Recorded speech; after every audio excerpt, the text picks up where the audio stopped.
this is where we find ourselves then. The rain coming down, thunder booming around you, the Pangora uh, becoming agitated as this sand dune begins to almost, to your eyes, almost melt away and revealing the top of this stone structure in disrepair.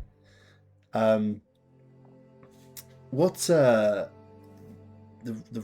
rain absolutely hammering it down. What do you want to do? Guess we should go and have a look. Yeah, I mean, it would Yeah. probably provide some shelter. Yeah. I think that's a real concern, is the shelter element. You can you find yourself able to drive the Pangora up the sand dune. They move a lot slower in water. This isn't their ideal. They're built for speed across dry sand.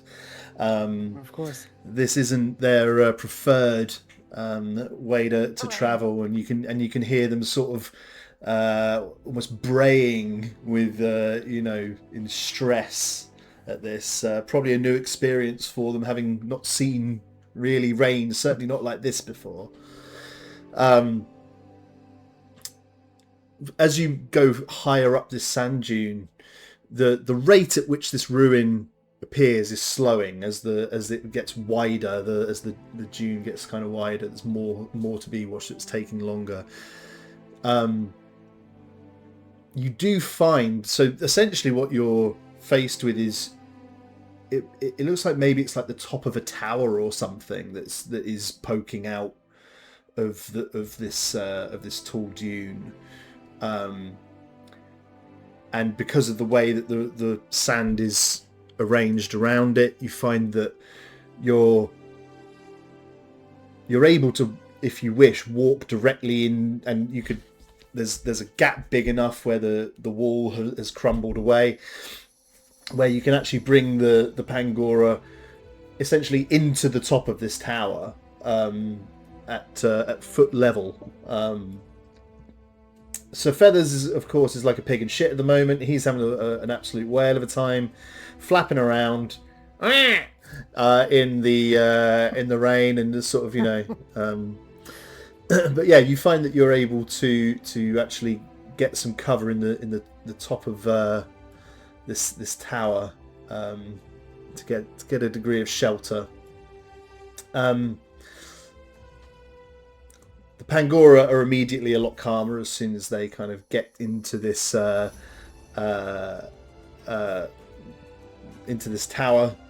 room, and you see Sir Feathers does that duck thing where after they climb out of water, like shakes his tail and like,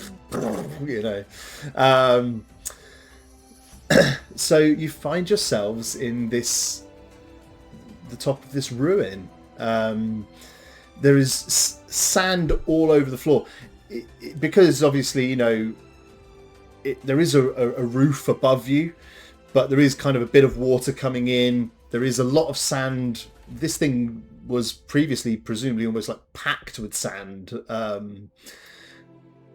it's kind of begun to dissipate. So you're kind of left with just like sandy water on the ground all around you, as you find yourself in this tower room.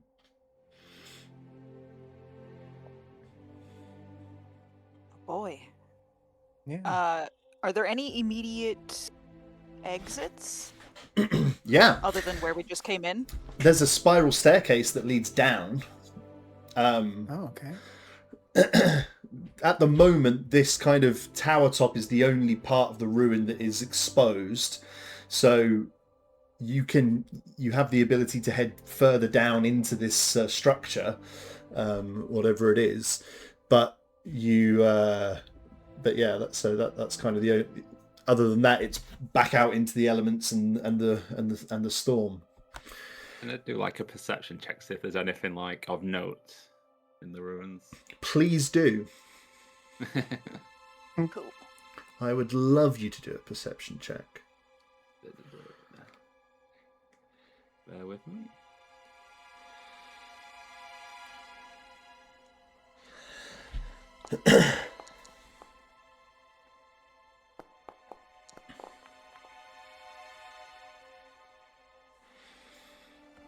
Ooh,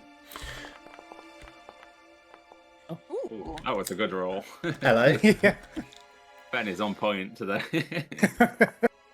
Yes. On a... What was that in the end? 26. A 26. Nice.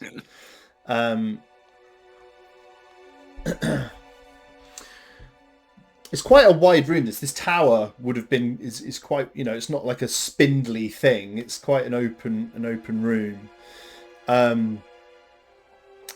Two things of note: the ground that you could, the floor that you can make out amongst the cracked tiles. In the middle of the room, there is like a circular tile, if you like, that is engraved with a big letter K, and then on one wall there's almost like an engraved mural, and it's, I think on a 26 you can make out that this is an engraving of 7 Dragonborn stood in a row, one taller, kind of the one in the middle a little taller, and then 6 slightly shorter Dragonborn, 3 on each side, facing kind of all 7 sort of facing outwards. Okay. So the first thing Fen, of course, thinks is this is Korth and his 6 daughters. That's probably what the K stands for as well, maybe?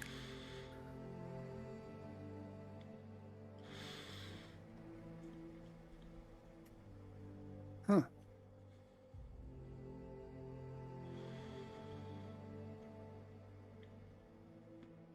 I think that Melpomene is a little too, like, diving straight into, like, looking at the Dragonborn and looking for details and all of that to really, like, connect those dots that you just did. Yeah, Claire. Like, dang, look at that art, look at those reliefs, trying to figure out, like, the details between the outfits, and not at all, definitely seeing the trees instead of the forest. I think on a 26, Fen, having had that thought into your mind, looking again, I think you strongly feel that those 6, the 6 shorter Dragonborn, are in the same, are kind of arranged in the same way as those 6 statues. Once we saw outside of Pogonos Rest. Yes. Yeah. Yeah. On the South Road. So yeah, I think you feel strongly that is a representation of them. Okay.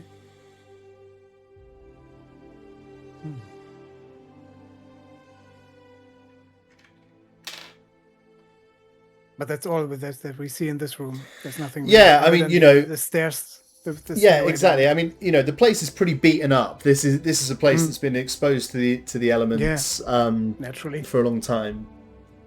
So there's no kind of remaining signs here. There's like odd bits of wood scattered about and stuff like that in this place, but nothing resembling civilization or anything like that.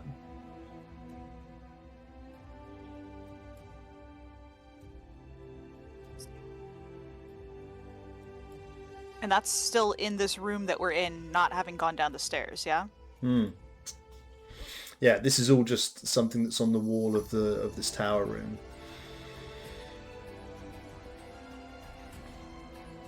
Yes, we should head down then. Maybe? Yeah, let's go then. For sure.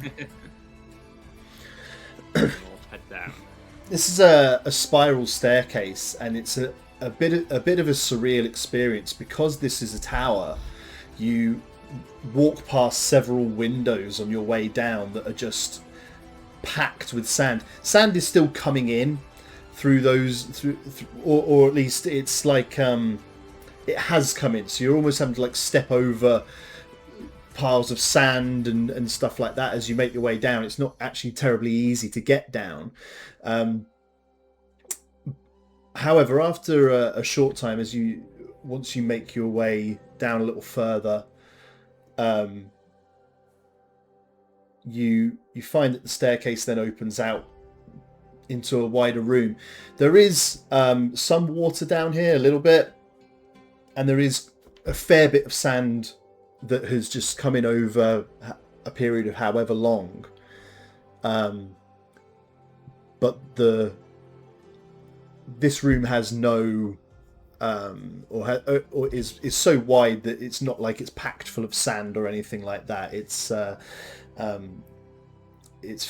wide enough that there's a couple of windows, one on either side, and there's sort of a mound of sand next to it, but the rest of the room is kind of a bit more as you might expect it, not terribly well put together, but you can walk through it pretty easily again. Okay. So are we underground now, essentially, like under the current sand level, or? Yeah, exactly.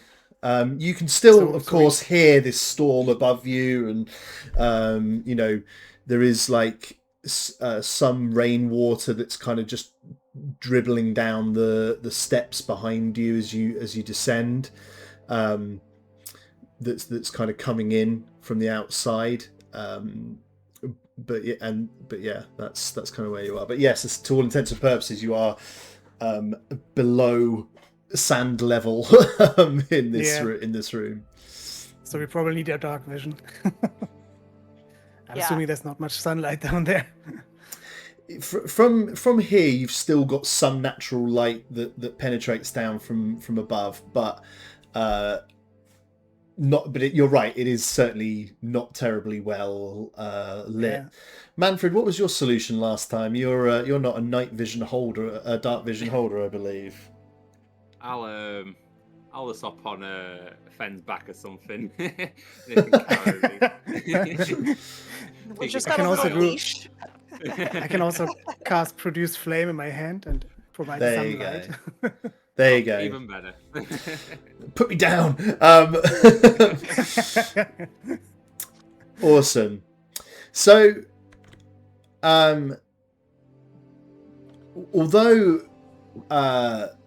the sand dune hasn't sort of completely overrun this place, you do see the signs that whatever this place is or was, it's clearly been a long time since it was occupied. There's actually some like hostile looking plant life in here. I don't mean like living and about to eat you or anything. I mean thorny vines and stuff like that, just nasty looking things that are kind of have to watch your step as you're moving around in case you get caught on a knot or and there are it's just kind of overrun, overgrown. This place has been reclaimed by nature in what looks like multiple ways.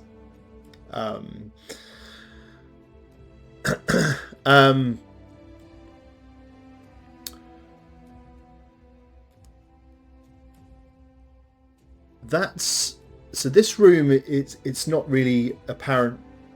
I think one thing that is still apparent is a lack of a lack of evidence of sort of occupation. There's not tables and chairs set out or anything like that. There's sort of just anything that is around is broken, and you can occasionally make out, it looks like this might have been a stool or something, but it's the wood is either rotted or is smashed or snapped or whatever. Yeah, makes sense. Can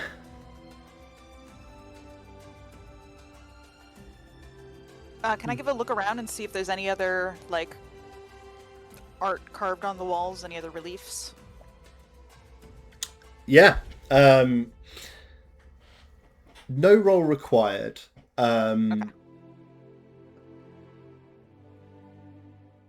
You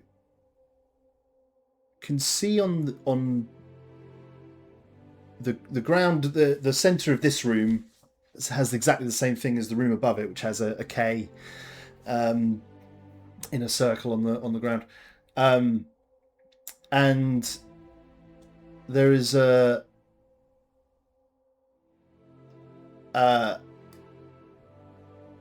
doorway through. There's two doorways through to different rooms.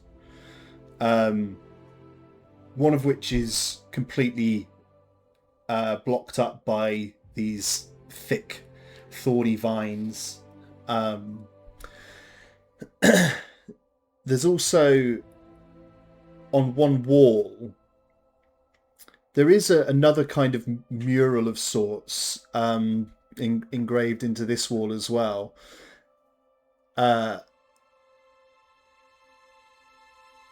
And it just depicts several figures building, like just carrying brick or carrying stone, and laying stone and building some kind of structure.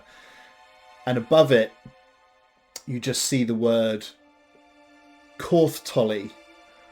Korttholly.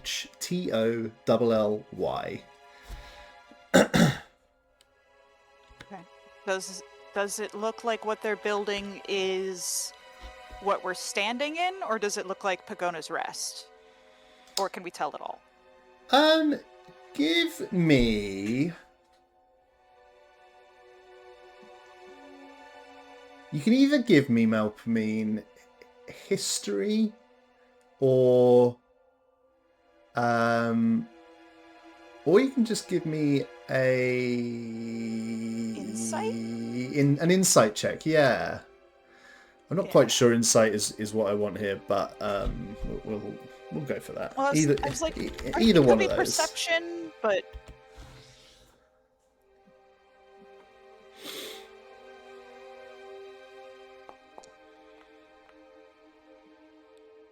Is that a sweet nat 20? Oh, that was a nat 20. Nice. Hell yeah.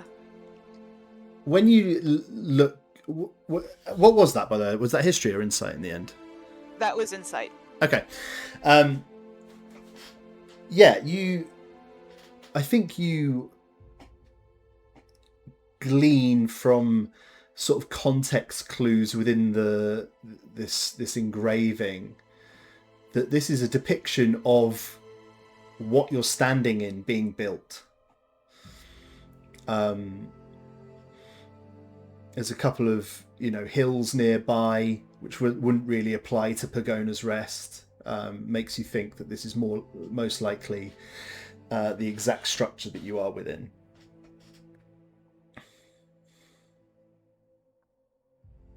Awesome.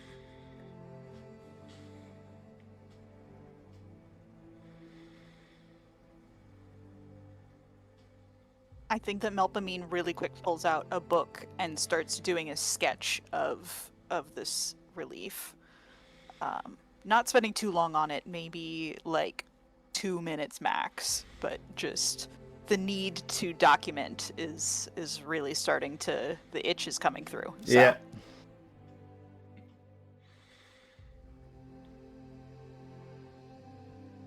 You said the words there were words like that said Korthtolly? Korthtolly, yeah. In fact, it's one word. Oh, okay.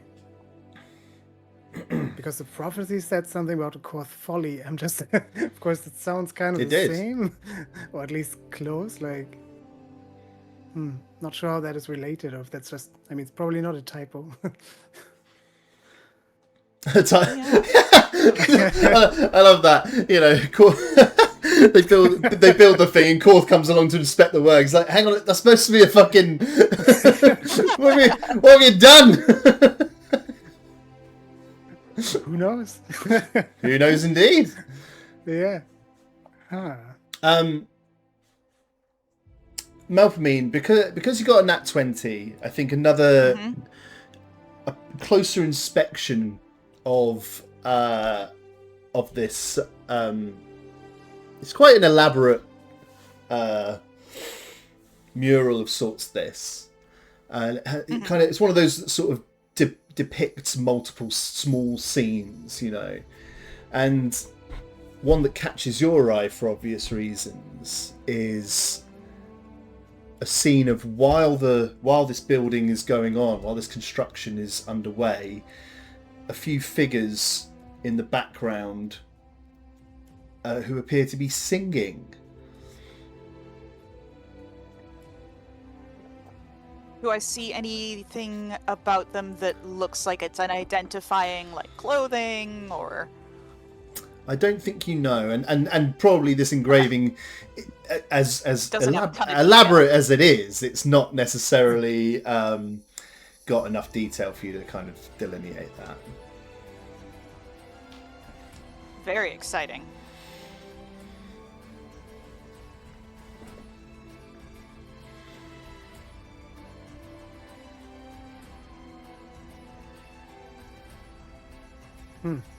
Does anybody else in the group see anything?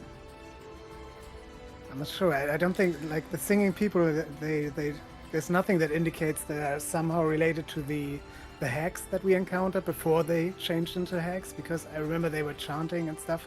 Give me an investigation, Fen. Oh yeah, we'll do that. Well, it's probably perception, to be honest, but it's fine. It doesn't matter. It's gonna fail either way. Great. I don't think you necessarily have a strong opinion either way on that. Okay. Fair.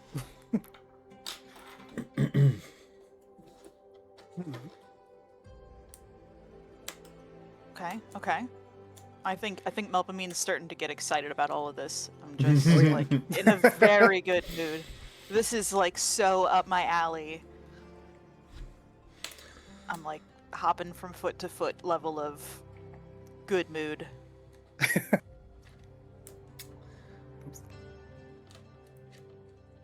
Okay. Manfred, what's sorry, go ahead. No. I was going to ask Manfred if there was anything that you particularly wanted to look for, or if you just wanted to continue exploring, or anything else, or you want to turn tail and run. I don't. Oh no, I'm just alright to keep exploring and stuff. Yeah, sort of. Yeah. I would love to keep exploring. I think particularly looking for a library. Cool.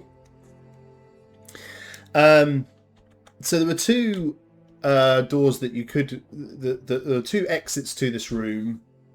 One of them is kind of covered with these, and it is essentially blocked by these thick, thorny vines. But there is another one that is kind of just seems more open. You're able to access more easily. You can see from where you are that it leads to another staircase further down. Goes further down. Okay. Do the thorny vines look actively alive, or do they look pretty dead? Give me nature. A lot of rolls. Some good rolls. Yeah.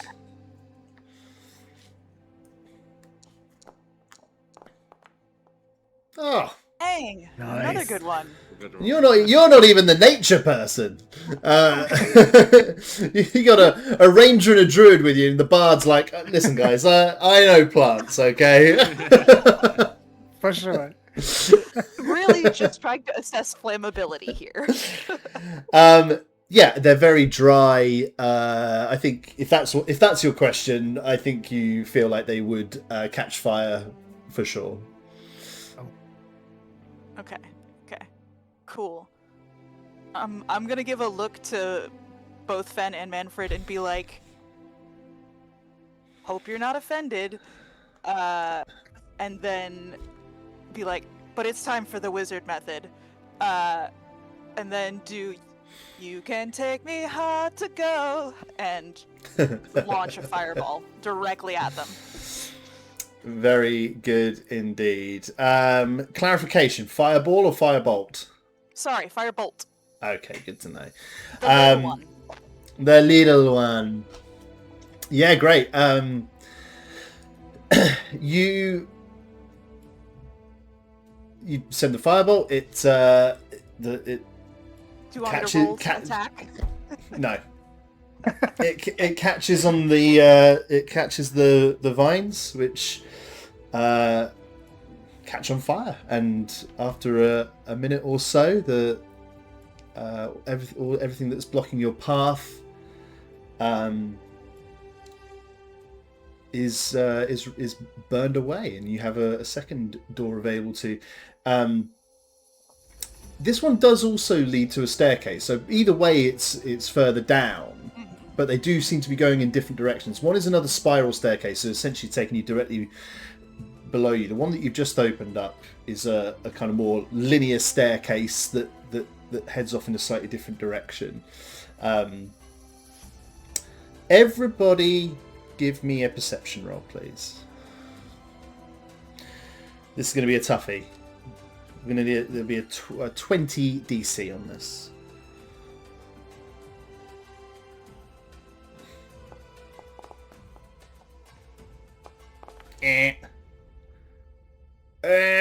Is that a nat 1 for me? So we go from nat 20 to nat 1. Manfred's still rolling. Hold on though. I think it rolled twice. Oh. I'll take my first one though. My first one's quite good. Wait, why didn't... What? I know, I saw a different number, I thought. Wait, why did I... Oh, I picked persuasion. Oh, you did persuasion. Perception. Yeah. I'm an Go idiot. on, Fen. Go on, Fen. Give me it one more time. Ruins. Or Fen, what is your modifier for perception? A +7. So Then that would be that good is 16. then that is a pass. Okay. Thank you. Fen, it's difficult to hear because of the sound of crackling vines and fire, but on a 23, Yeah.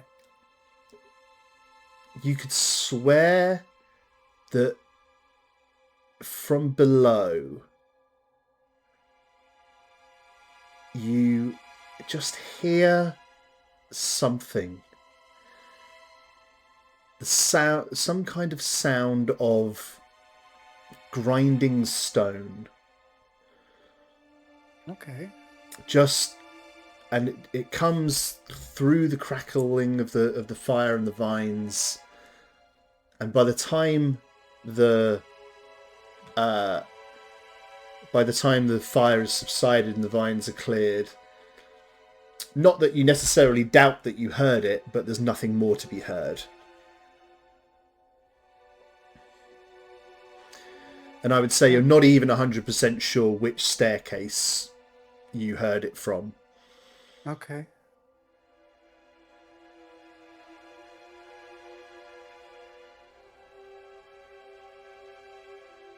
Cool.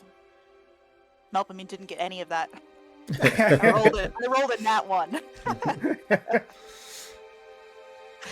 Fen will tell Melpomene, of course, of what he thinks he heard. Okay. Well, I think that the there was screaming. Is that what you said? Grinding. Or it was grinding stone. Okay.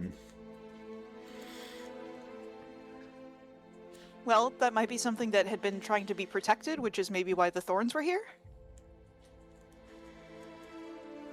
Maybe? Sounds likely, yeah. Makes sense, yeah. I could cast Find Traps, just in case. That's a spell you have? Yeah, that's a spell I have. Fen has got such a good spell list now. It's crazy. I prepared that for other heists that we did, but I didn't even use it. Oh, that's right. How do I do this here? I don't see it on my person. Last time I thought I saw that, but I couldn't. Find traps. Well, I don't think you don't need to do a roll anyway, do you? So no, that's true. So it's just you sense any trap within range that is within line of sight. And the range is 120 for the purpose feet. of the spell includes any object or mechanism that was created to cause damage or other danger. And where are you looking? What is the line of sight? I would. Oh, right. There's two staircases. Yeah, and one of them's a spiral staircase. So you don't. That's going to be. You're not going to. You're never going to have a good line of sight down that. I mean, I assume I would look down the staircase where the plants were, because that's kind of caused the noise. Yeah. You don't detect any traps. Okay. I think actually you what you. No, I tell you what. To rephrase, you do spot what would have been a trap, but because the vines have all burned away. Oh, I see. It's no longer. It can't activate anymore. That's convenient. You see that there was kind of you see the bottom of what was this plant connected to some kind of implement, but yeah, there's now nothing for it to trigger.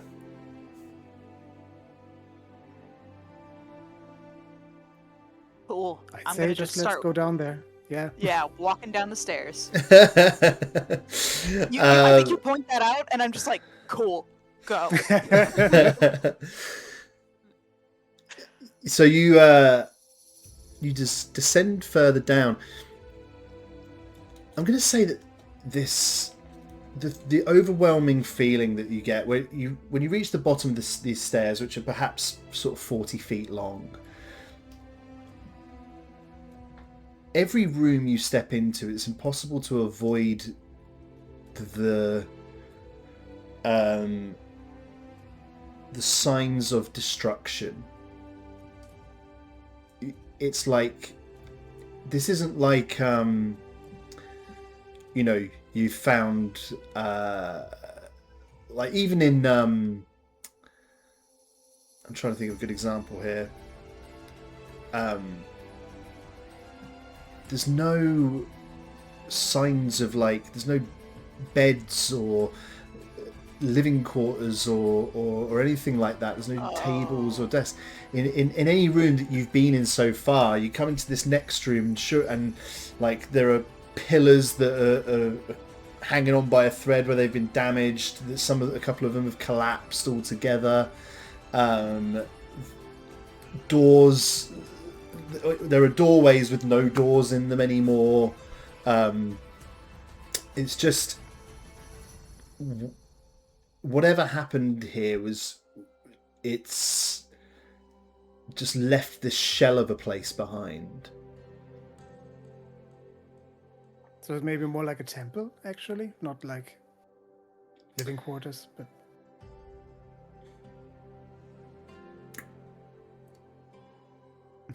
Unknown at this stage, I think. Okay. I think you don't yet have a.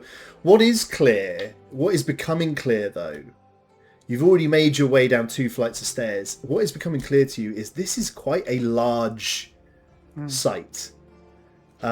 This is bigger than the Hag temple at Salta, for sure. And what it seems to be, it keeps going further down. By your Fen, give me a nature check with or a survival. Actually, give me a survival check. Yeah. Okay.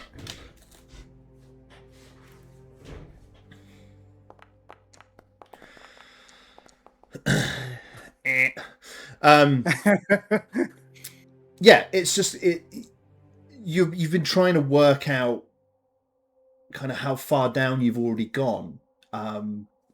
You kind of lost sight, lost a sense of that, really. But yeah, it's clearly a fairly sizable development, this.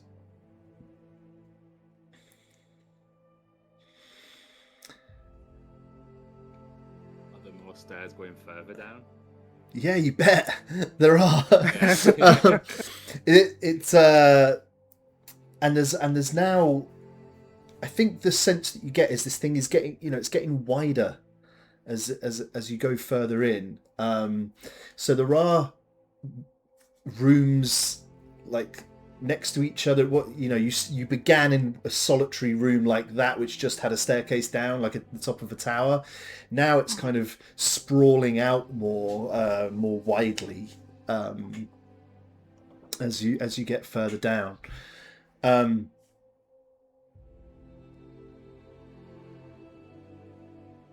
One room that as you kind of, I'm assuming you just sort of keep walking through, looking for signs of anything, really. Yeah. You find another doorway that is blocked by more vines of the same sort that you saw before.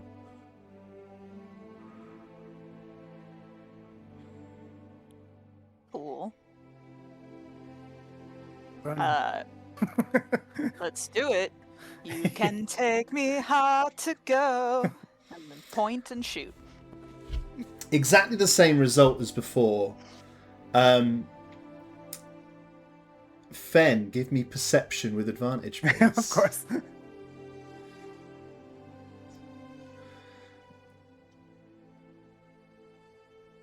Even Manfred can see for a little bit, because it's on fire. Oh.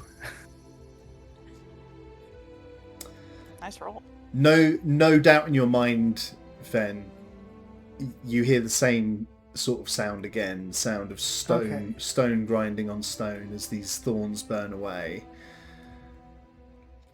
So possibly another trap inactivated. Perhaps.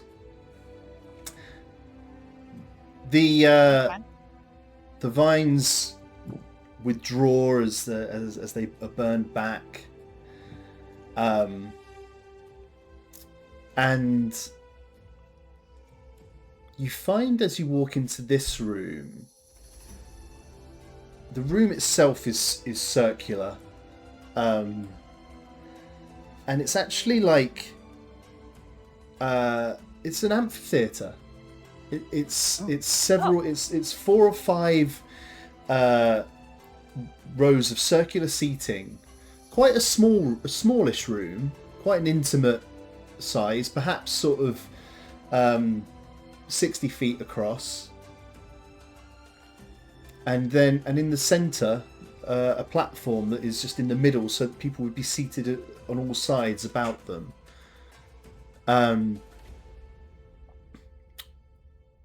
And Melpomene, no roll required. You spot in the center of the floor in this room, not a K, which you've seen in every other room. It's an S. Ooh. And you recognize the form that this S takes, engraved in the floor. You've seen this S before.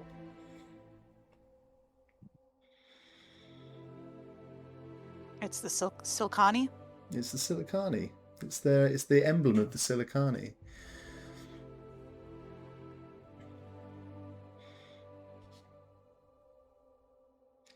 I'm trying to type as fast as I can.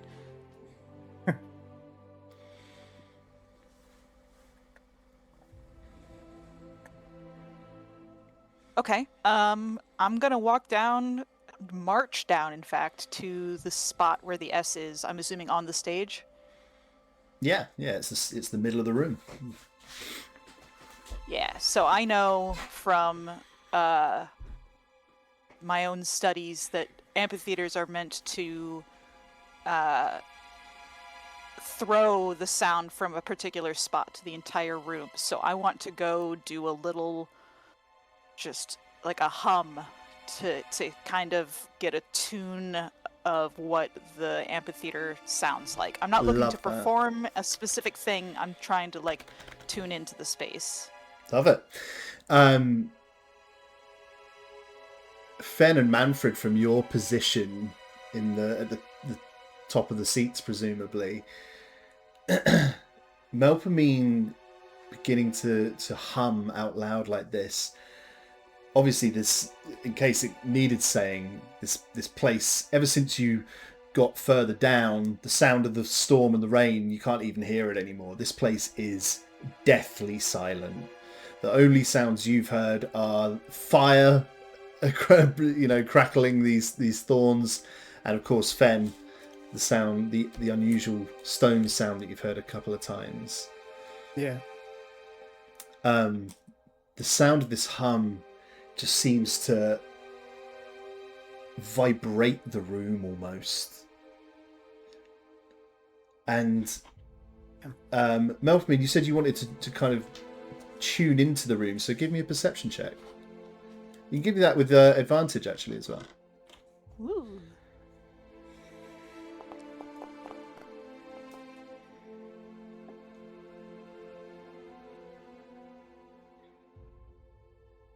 Take it. Pretty nice. Pretty nice. 21. Yeah, lovely.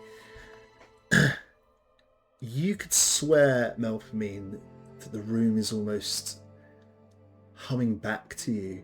In your mind, you hear a harmony line. You're at a and you hear Nice.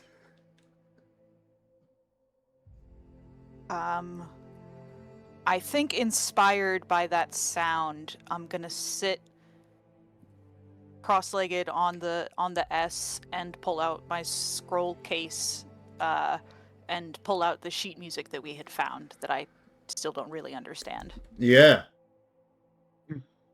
What are you hoping to do with it? Be inspired. Have an idea. I don't know if I'm looking for an idea of how to decipher it, or if I am hoping that I'll be able to hear it by looking at it. I'm not sure what mechanic, but I'm hoping to be inspired. So you've taken out the sheet music, and did you say you were taking out an instrument as well? I'll have the oodle out, and I've always got the flute like on my hip. So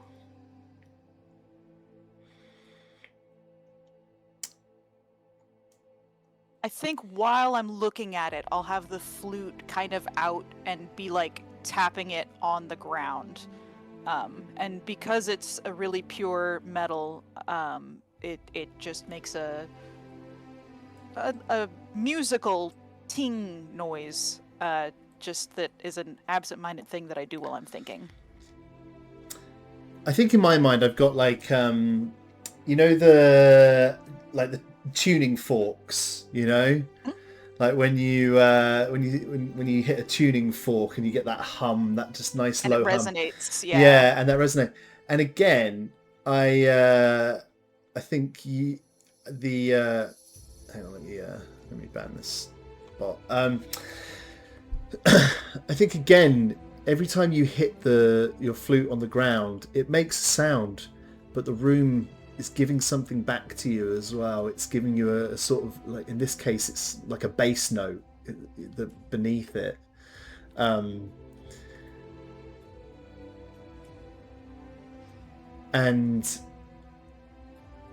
give me, Melpomene, just give me a performance check as you're tapping this, making this sort of percussive. Cast guidance. Oh. Oh, okay. Well, the good thing is I got a +10 to it, so that's Okay. a dirty 20. That helps.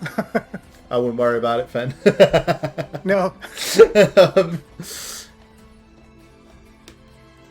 As you tap, the sheet music in front of you, you get these vibrations back off the walls of this room. and it's impossible to put into words, but the sheet music in front of you becomes readable. Oh.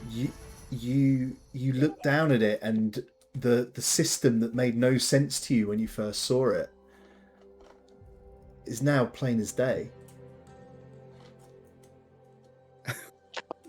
Talk about fulfilling your dreams with D&D.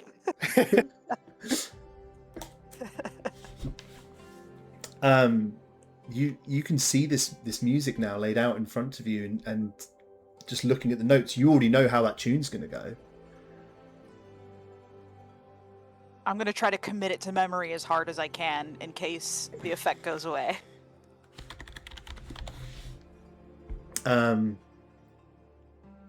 Incredible. You actually, just like reading the music, you can almost like hear it in your head. 2 seconds. And I think as well, on a 20, you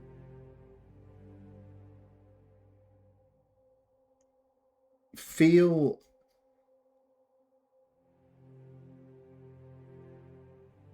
you also see from on the paper that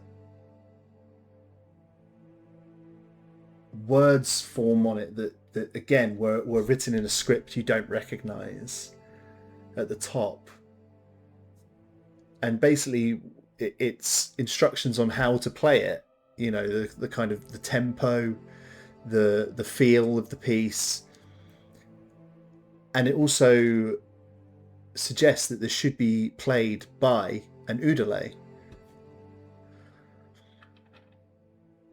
Cool, I've got it pulled out already. You want to give it a blast? Yeah, let's do it. Give me performance with advantage. With advantage, okay. Fen, give that guidance. Too late. No need. No. 25. Hell yeah. Melfmin, you begin to play this tune on the udale, and the sound of it bouncing off the walls. Fen and Manfred, for you, this and for Sir Feathers, of course. This is just it's booming around this deserted place, and dark though the room may be, you could swear that it begins to get a little lighter in there as the sound of this new unfamiliar tune rises up through the halls, through the staircases, and particularly within this little theatre itself. And Melpomene, as you play this tune, you begin to feel that you and the udale are becoming entwined somehow. And what's more, in the room, visible to all of you, you see a ghostly figure appear right in the center of the room,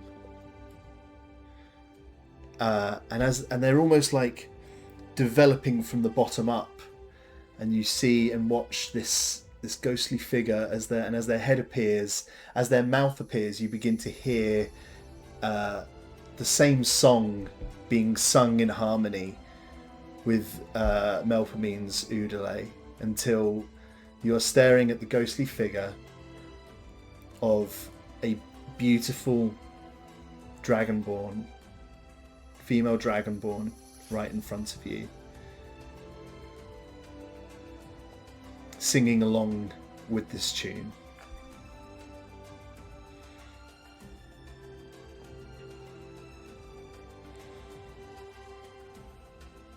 I think I just keep enjoying the simple moment of making beautiful music and letting the inspiration flow, while also kind of giving this person a once-over of trying to glean what time period they might be from, or anything else about their appearance. Give me anybody who wants to can give me a history check.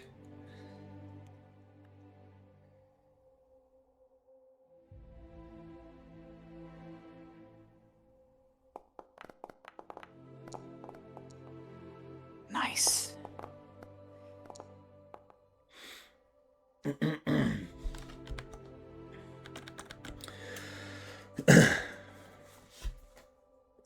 Melphamine, you are rolling.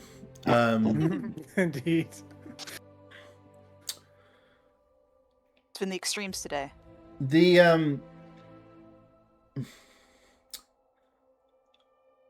I think you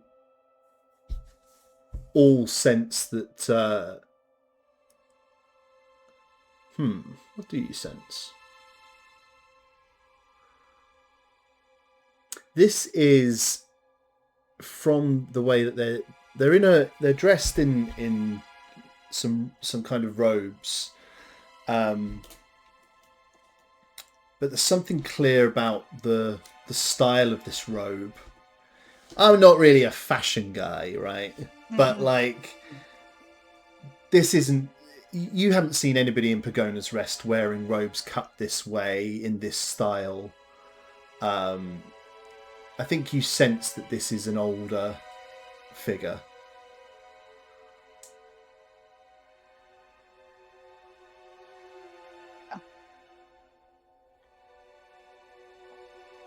Okay.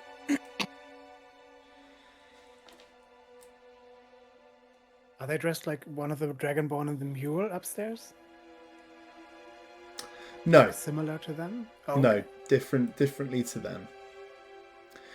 On a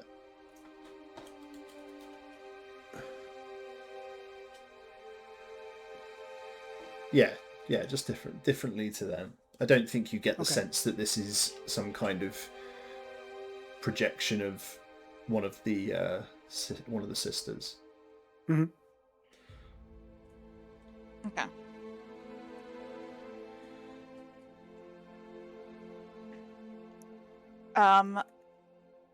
As the music starts, I guess, are we still going, or do we get to an end? You tell me. It's a piece that would loop infinitely if you wish it to. Presumably at some point you're going to finish playing. Yeah. The figure, she sings along as long as you play. Okay.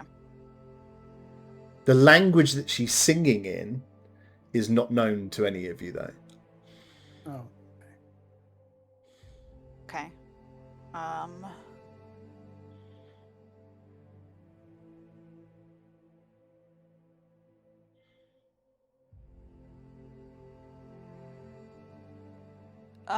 I can at will cast comprehend languages. It's not something I've had to use, I think, yet in campaign, but I also don't think I have a way that I've used it yet. So I think with the looping music, I'm just gonna kind of naturally let it happen and see if I can tune in after several listens through of what she's saying, to figure out what is she saying. Fuck yeah. Comprehend languages. You understand the literal meaning of any language that you hear or see signed. Yes, unreal. Spectacular. The mood of the Melphamine, you can tell me this actually. What do you think was the mood of that piece that you were playing? What did it feel and sound like to you? I think that it starts out somber, and almost like a memorial. And then as it gets to the bridge, it becomes lighter and playful, and then resolves back to this is a sad story, but we tell it because we must. Cool. Thank you for that. That's perfect. You understand the words. It's telling the story of the construction of a place called Korthtolly. It's a story about Korth in his advancing years growing too tired and afraid of the growing size of Pagona's Rest, and in his later years seeking to build somewhere more peaceful where he could enjoy music and enjoy some solitude and enjoy some something more peaceful for in his autumn years. So it's a story about him leaving the place that he had been the leader of for many years, and building somewhere new, and that's sort of the more hopeful, upbeat part is this kind of idea of this new city on a hill, and then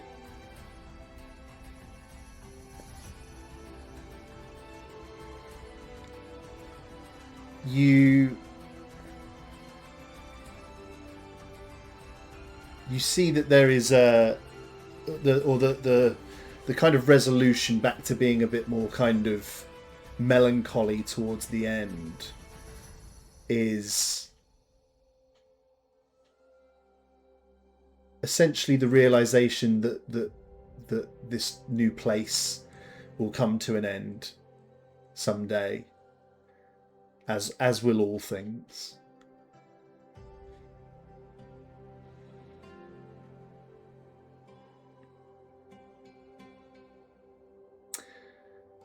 As you as you come to the end of this piece, and Melpomene, you hit the final note on the ukulele and it rings out. Her harmonized note this bounces off all the walls. And as eventually the two of you come back, the room is just left in silence, the remnant of the sound just dissipating around you. Like when you've been listening to, I was going to say, not that you've got like tinnitus or anything, but like the almost like the audio equivalent of screen burn, where you can just all of you can just hear this noise in your minds, even as it departs, and this figure remains stood in front of you and giggles, so and then looks at Melpomene and goes, "That was wonderful."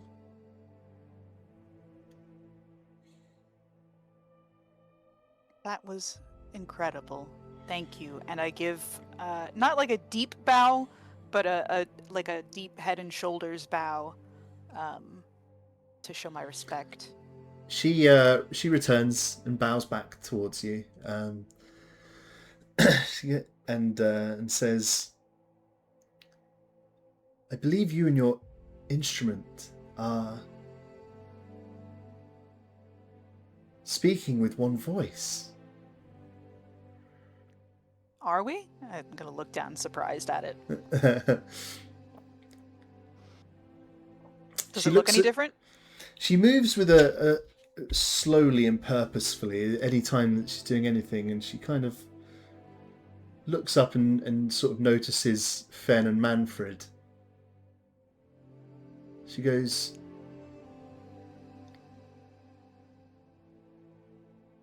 "Will your friends be performing for us as well?" I think they have a bit of stage fright. I'm gonna conspiratorially whisper. Stage fright. That's funny. Won't you join us, friends? Is she talking a language we understand now, or? Oh, she's talking common now. Okay, okay. At this point as well, Manfred's just got tears in his eyes with what he's Yeah. just witnessed. I was just thinking pure that the beauty fan of was it. wiping a tear away. I've got Sir Feathers just wiping my nose and my tears with him. Yeah, she kind of beckons you to come closer. Okay, we can do that. Or I can do that. She sees If Manfred the... wants to come. Oh yeah, I'll come down. As you guys approach, she sees the tears in your eyes, and on your face, and she kind of, oh come, it was good, wasn't it? Very moving. And she reaches out to each of you in turn and wipes the tears away, and you feel them kind of crystallize and almost like freeze on your face as she touches them. There's just a coldness that solidifies these the tears under your eyes. And then she looks around and says,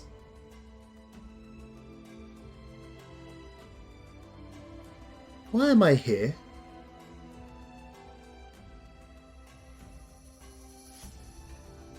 I wish we had an answer. I found this sheet music. The music has the same S stamped on it, right? Do I remember that correctly? Correct, yeah. And I felt inspired to bring it out and meditate with it. Are you connected to the music? I am. Why are you here? We've been given a grave prophecy, and we're doing our best to save as many lives as we can. With music? That's how I do things. So did I suppose, in my way. I hope I did. Anyway. May I ask your name? My name? Why, yes. I'm Leary.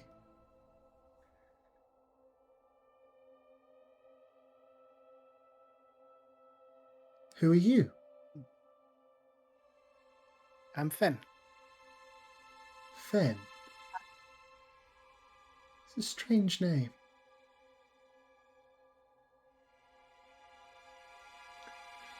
She looks around. I wonder what happened here. Yeah, we wonder that too, actually. The place seems to be lost to the sands. Well, that was always likely to happen. Just like the song says. All things must pass. Not always cause for despair, though.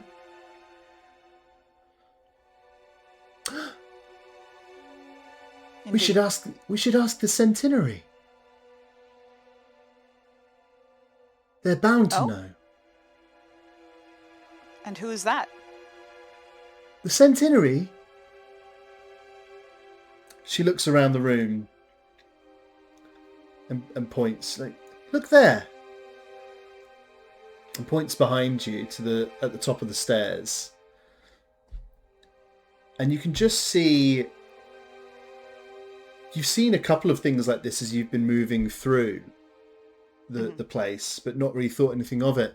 And you just see the kind of crumbled remains of a statue of some kind. And you've seen one or two of these elsewhere, but just like blended right in with the rest of the wreckage. She goes, that's a centenary. Though she kind of looks down. I don't know that this one will be of much good to us anymore. The centenary are the keepers of Korthtolly. They know everything that happens here. We may need to find one with a head. I just nod to that.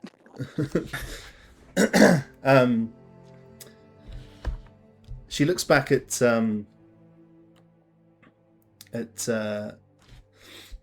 Melpomene and down at the Oodalay and sort of reaches out. It's like, may I? Of course. She takes it. It's strange. She's a semi-transparent form. You know, you can sort of see somewhat through her.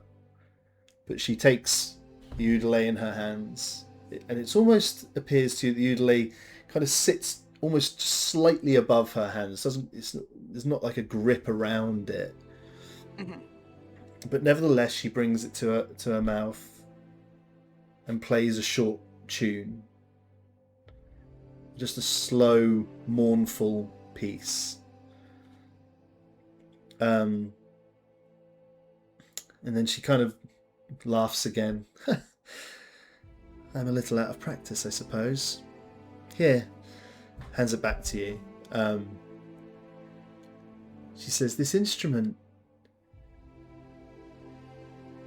the way you played just now,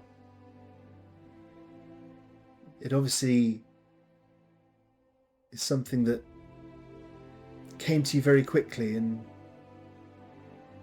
that you've been able to just mesh with so comfortably and so quickly. Indeed. She lets out a really high soprano note that resonates around the room. And Melpomene, as she hands it back to you, you feel the Oodalay become... You feel a warmth from it inside. Not a physical heat, but something wash over you. She giggles and says, you won't believe what these can do in the right hands. Will you go and find... A really big smile. She goes, will you go and find the centenary? Yeah. Can you show us the way? She looks around. I fear I'm not able to move. I think... Ah, you're tied to this space. I believe so. But I'd love to know Okay. what happened here. It was my home, briefly. And I lament to see it in such a sorry state.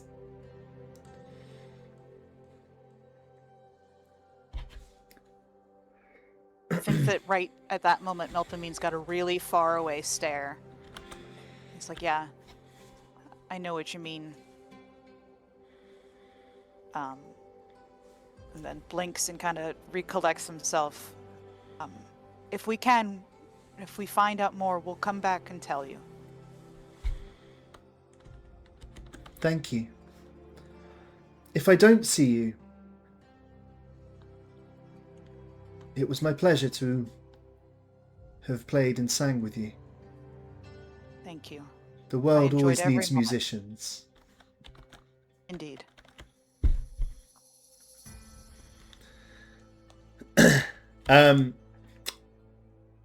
Melpomene, you are attuned with your Oodalay, which is, of course, a reskinned Kanaith mandolin, Yay!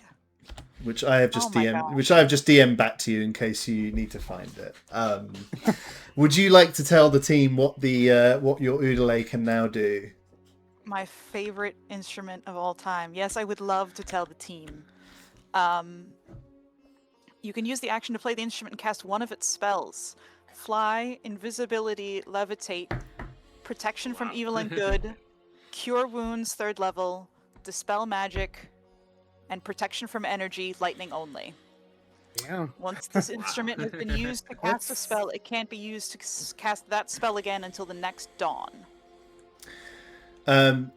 What I'll just slightly caveat that to say this. At the moment, it can cast Cure Wounds at 2nd level. When you have access to 3rd level spells, it will be able to do it at 3rd level. Which I don't think you have yet, right? We're on 2nd level spells. Oh no, you do have 3rd level spells, do you not? 3rd, yeah. Oh well, in that case, shut my stupid mouth. You can go ahead. Incredible. And yeah, very cool. I'm so excited. You have that. This room that you were in, you came in through one door. There is another door on the other side of it. You do also have the option, if you wish, to go back. There are other routes that you've not yet explored. But it sounds like you're going to try and find the centenary. Centenary. Yeah, let's go. Let's take a few minutes break. Let's take a little comfort break, and then we will return. So, Leary had asked you to go and find the centenary, the keepers of Korthtolly.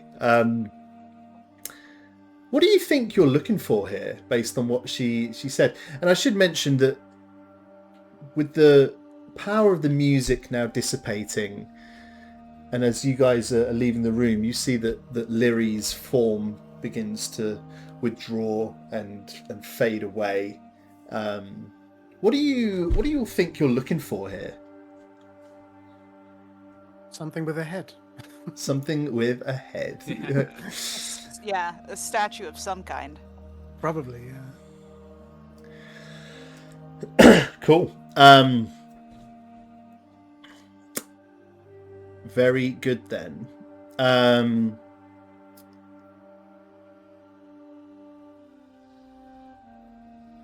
So,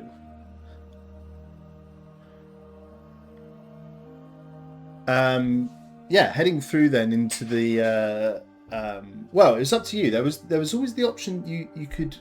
There's a couple of different ways you could go here. You could sort of just head through into the next room. You can go back and take that spiral staircase that you left when you came down here. I don't know if anybody has a strong preference. I appreciate you don't really know either way what is ahead. Worth just checking the other room while we're here, would you say? Yeah. I mean, while we're down here, makes sense. Yeah. I'll exhaust peek into all the room.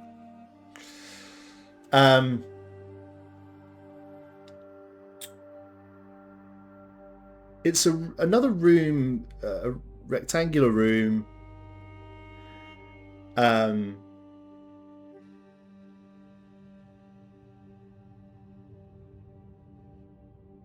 And it's another one that has. This seems to be a common theme throughout this structure, is these engraved murals, and it's another one that is actually a depiction of the city of Pagona's Rest, with the sun behind it.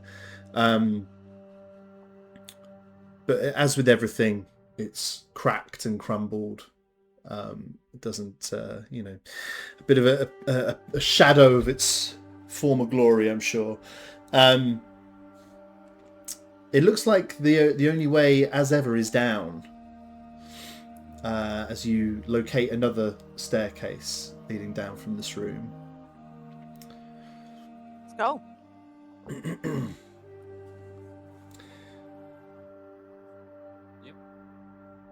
As you make your way down the stairs, Fen, you can hear that sound, the grinding stone sound that you've heard a couple of times now.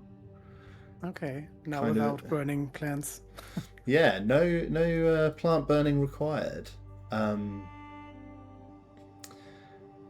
But when you reach the bottom of the stairs, again, the sound has stopped.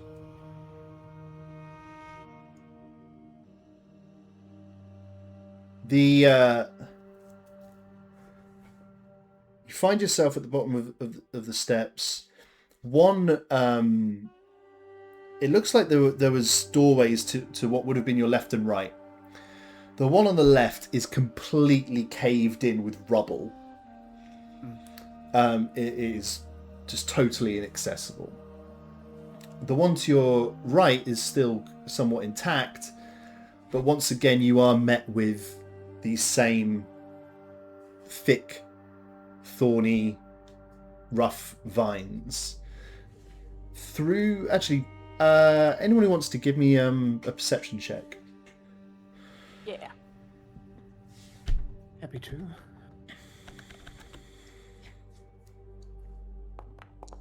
And we'll see what can be seen. No, Damn, Fen. not having much look at all. today. Kicking butt. Yeah, Manfred, your rolls have been very, very unmemorable. Dodgy. A lot of 10 to 13 sort of stuff going on. I think Fen, peering between these vines, you can see they're probably about a foot thick or so in total. Not the actual vines themselves, but the canopy. So you can't see too much behind it, but you can just make out a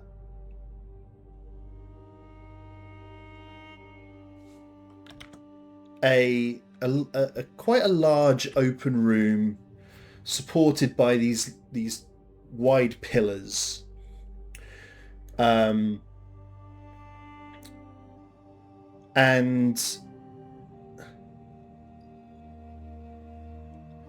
at the far end of the room there's a wide plinth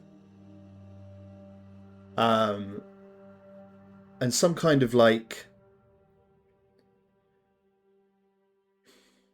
it's clear where the sort of front of the room is. What it was used for, not yet apparent, but there's a wide plinth at the end, something where someone might stand, almost like an altar maybe. Okay. So it's apparent that that's the case, and there's and behind it is another. On the far wall from you, there is another sign of another engraved mural, but from this distance, with this lack of visibility, you can't make out what it depicts. Mm-hmm. I see.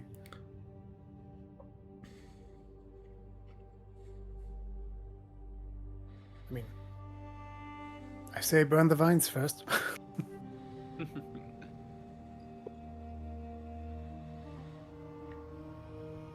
Cope, you're muted. Oh. Yep, that would be good.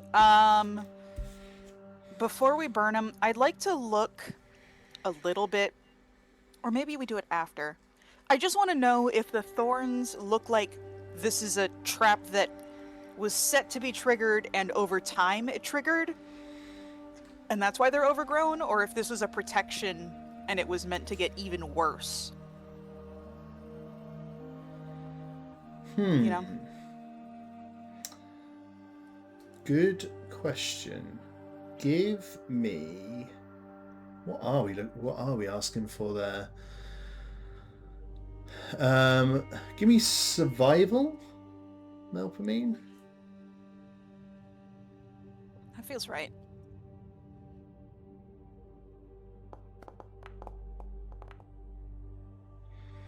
Not a good roll anyway. No clue. Idea. You don't know. No idea. Well, that was fun. Anyway, time to go. You can take me hard to go. Once again. The vines catch fire once more.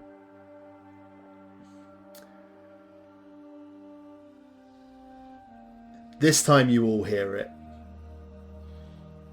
The grinding of stone. It's coming from within this room. what's in front of you now is essentially a wall of fire, because this is burning, and you have no visibility through this into the room now. But you can all hear this now, the sound of stone on stone, and when the vines burn away and the passageway clears, you can't see anything in front of you that indicates what this was. But you know that this sound came from within this room.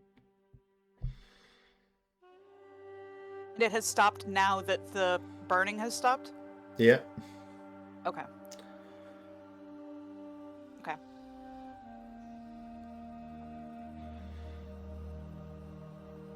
Let's, I guess, step in.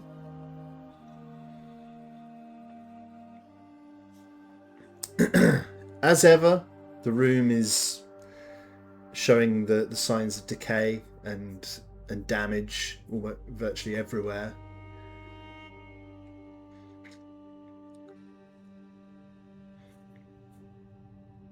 It's a wide stone room supported by pillars, as I said before.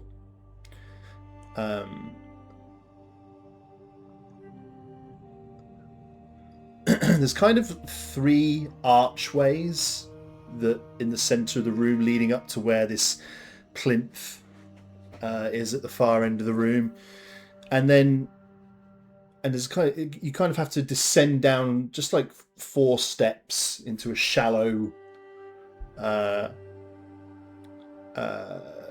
pit of sorts, but it's all covered in stone, and around the room there are various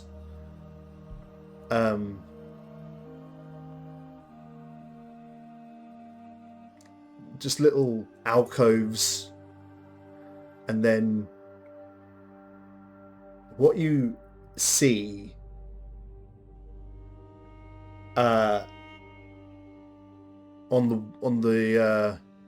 the walls, there are collections of skulls and bones that have been arranged into piles and set on shelves along the walls.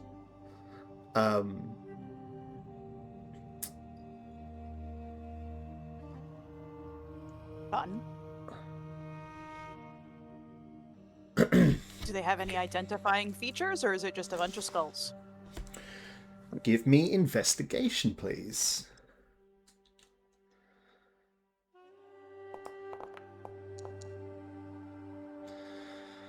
Yeah. I think you recognise that the vast majority of these are dragonborn skulls. Okay. There's perhaps a couple of outliers there. 1 or 2 elves. But, I mean, in total there are perhaps 100 skulls.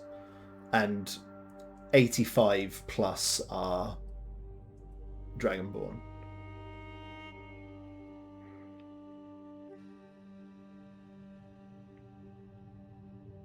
Well, that's creepy. Just a tad, yeah. So human sacrifices? Or, well, dragonborn sacrifices? I wonder...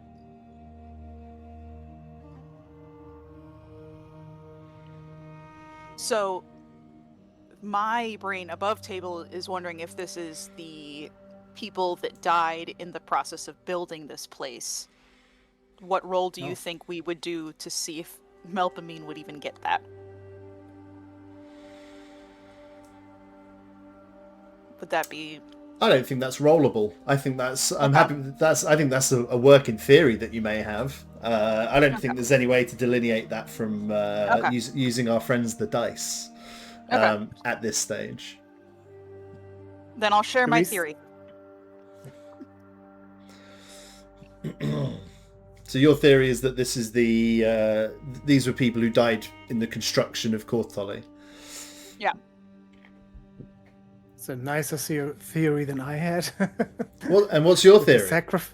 I assumed there were maybe sacrifices. Manfred, you got a theory? No, I'll go with Melpomene's theory. can see where Melpin's coming from. Yeah. Does anything in the room stand out as the source of this sound we heard earlier? Fen, give me investigation. Oh yeah. Oh.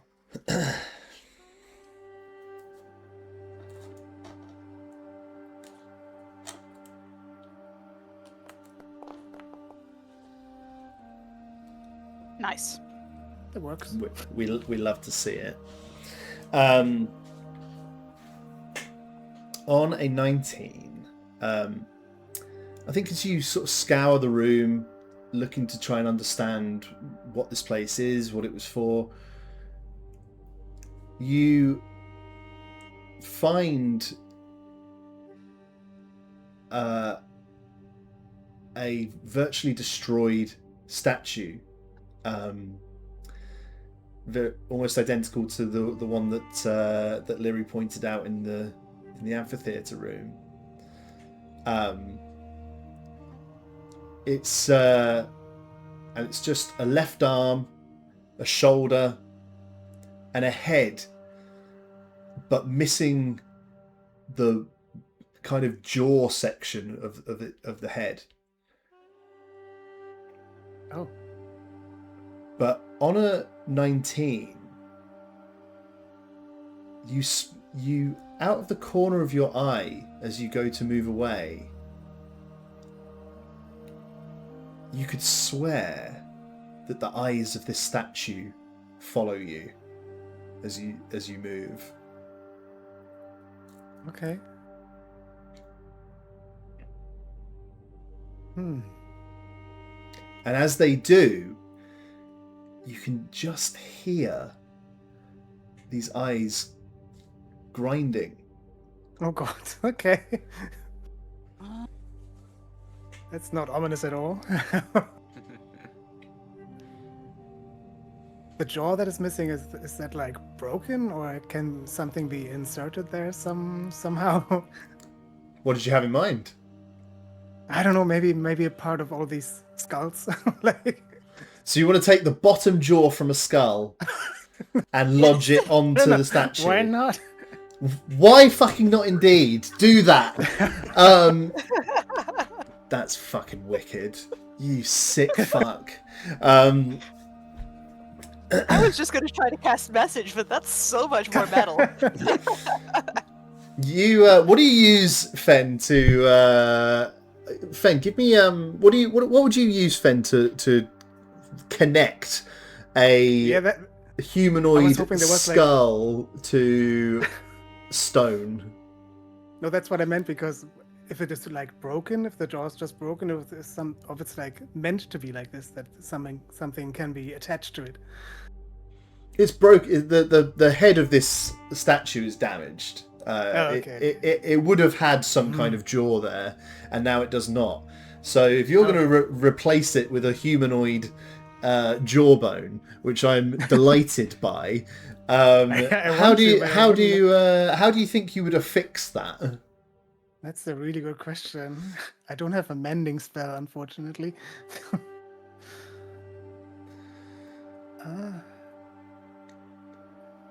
I do have my elementalism, that sculpt element. You cause dirt, sand, fire, smoke, mist, or water that can fit in a 1-foot cube to assume a crude shape for 1 hour. Maybe I can form something so that the... Oh, like dust, a dust skin and muscle to hold it on? Just something that holds it in place there. I fucking love it. That's fucking so cool. Take heroic, take an inspiration for that. That's a 1d4 for you, Fen. For being a sick little puppy. On Croyable, as you do this, you fix this dragonborn jaw to this stone head. And the moment you kind of clip it into place, oh my god, you just hear, oh, oh, and this face looks up at you with just a shoulder and an arm, goes, friend or foe? What was it? Friend or foe, he said. Oh, friend. I have to be careful doing like deep voices. Discord's thing does not like it at all. No, I thought it was one word, so my brain was trying to like a name or something. Friend, definitely friend.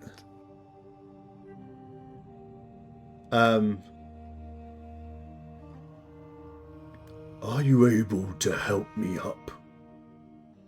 I seem to have fallen. Well, you can't really move right now, I'm assuming. I don't want to disturb you or anything, but I think you're dead. And have been for quite a while. Dead, is it? You see it kind of try to move, and all it can do is kind of scratch the ground with its arm.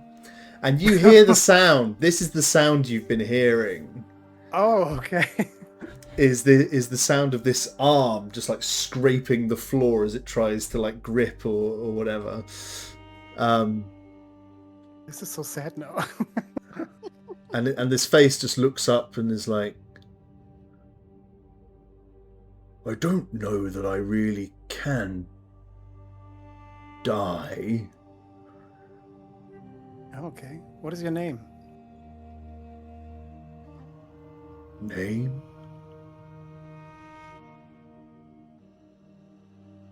What is that? What may we call you? I am of the Centenary. Oh. And how do you spell that? He looks back and is like, spell? I do not understand. Do you write stuff down? I do not understand. Okay.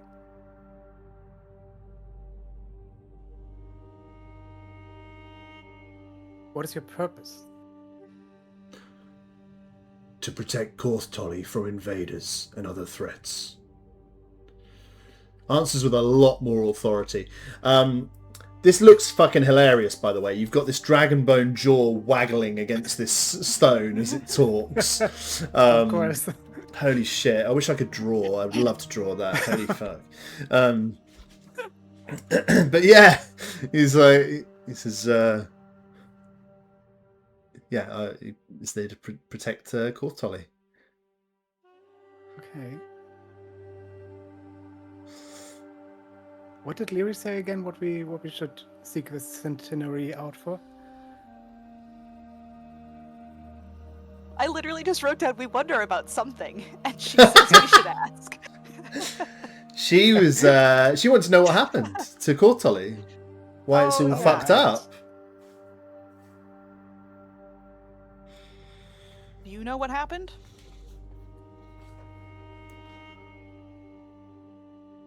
There was an invader. We get lots of invaders here. Mm-hmm. Sometimes small, sometimes big. Don't know how big this one was. Hit me very hard. Fell down. Haven't got up since. Didn't really see it.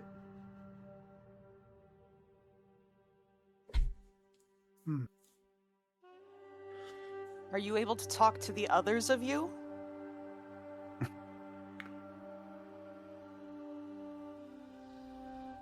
I may summon my brethren only in the face of a threat. Okay. But your friend...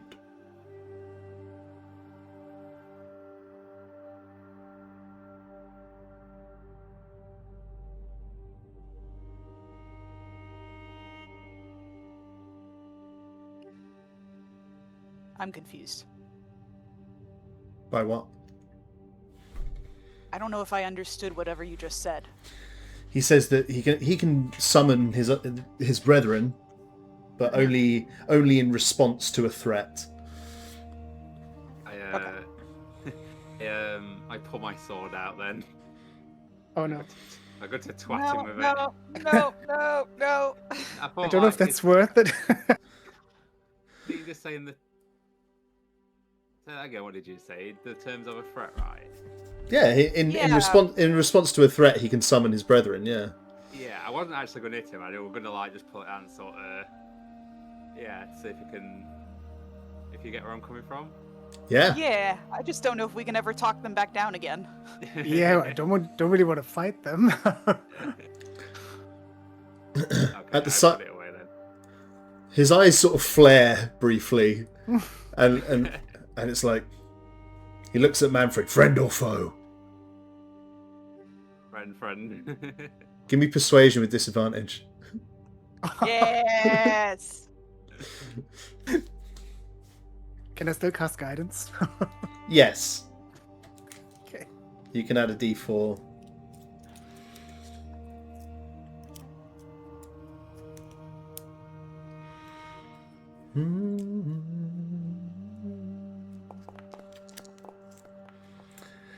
Oh no. That could have been so good. It could have been.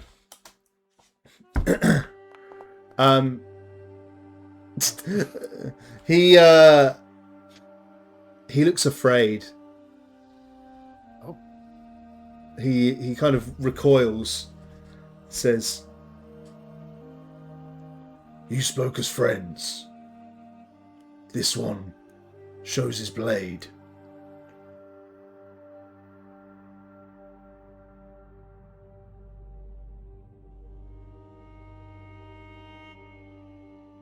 I'm gonna sit on Manfred. That's fair. A whole 6'5" Melpomene just like that's hand on head sits you down and then sits on top of you. Nope, still friends. He looks around the room and he's like, "Not sure how many of us are left anyway. Not even sure if anyone would come. Oh no, that's so sad. Have you seen any of my order?" We saw at least one destroyed in the amphitheater.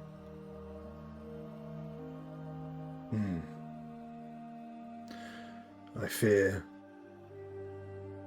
most, maybe all, of us may be gone. Did you have a commander unit? Did we have a what? Like a command unit? Like a central command? We were all charged with the defense of Korthtolly. I see. He looks around the room. I believe we may have failed.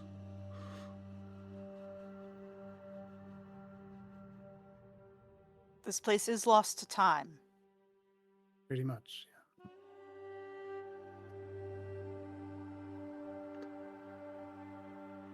Do I know how old Pagona's Rest is? Give me history.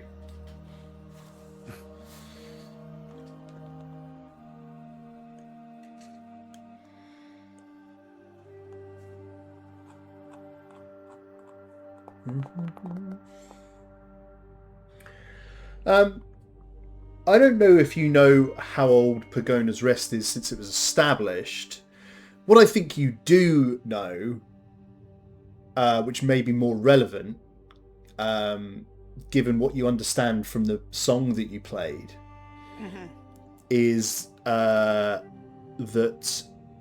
Korth was a guy who lived around about 800 years ago. Okay. So the construction of this place was within his lifetime. Okay. And towards the end of that time. Okay.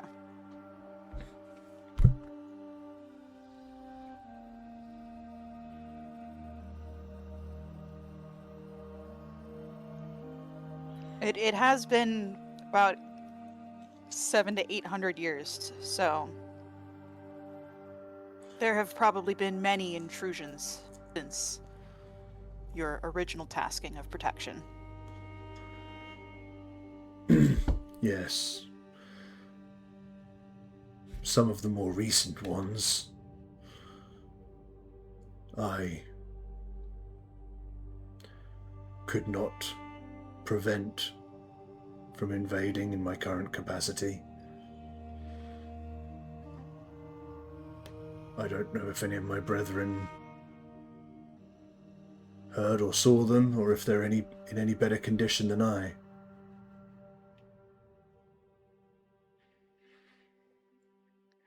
Do you have any idea where we could find more of you?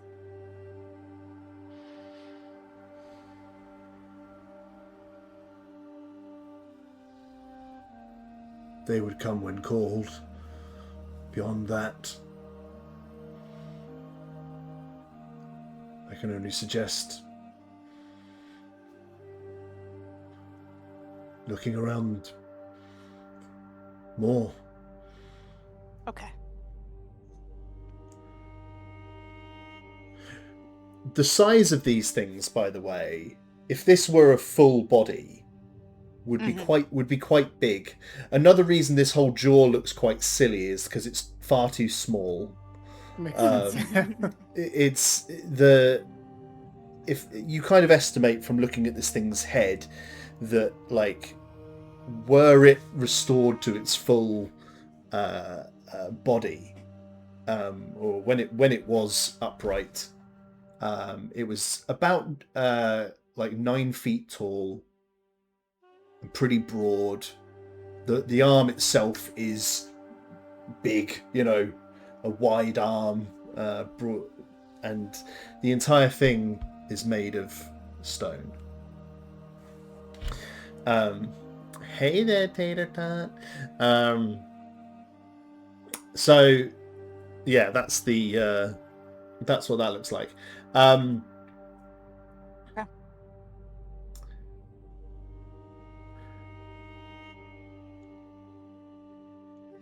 What was this space that you were charged with keeping safe?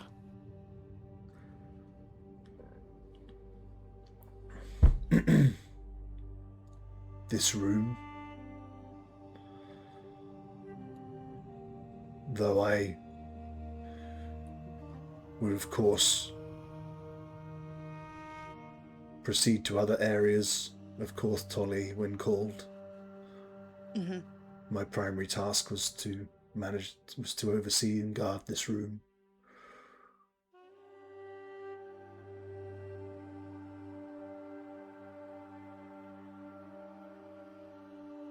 And what was this space called?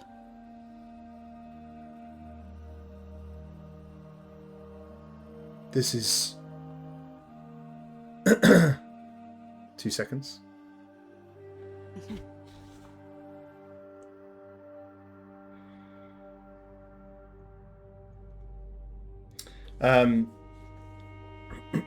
He says,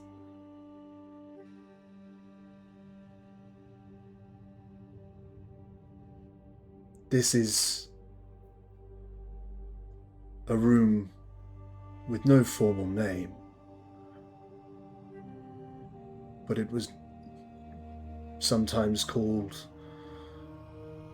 the key room or the altar room.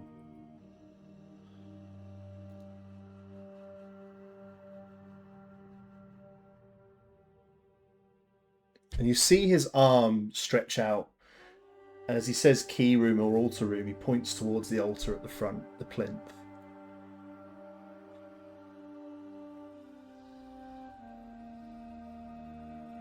Looking more and more like Fenn's idea versus mine. Okay.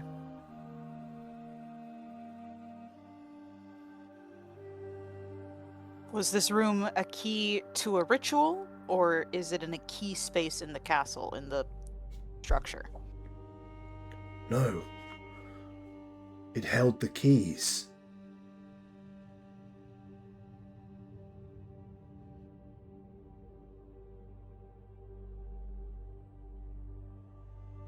I don't understand. Keys to what?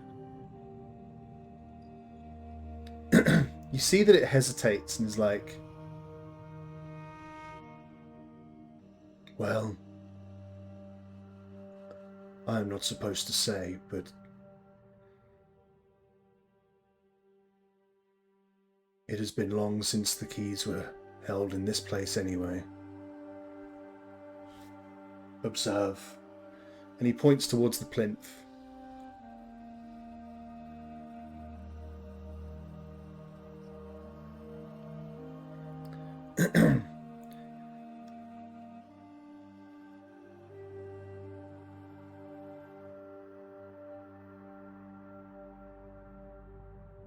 Does something happen? No, you're probably about 30 feet from the plinth currently. Oh, okay. I'll walk over to it. Yeah, you go first. What you... Will do. Fenn's like, I'm not being one of these fucking skulls. I'm making my way. I'm making my way. Love it. When this wasn't apparent from the distance that you have been previously, but as you draw closer, you can see the plinth. It has a flat top, and there are 7 divots kind of in the top of it. 6 of them are distinctly key-shaped. The 7th is a well in the shape of a hexagon.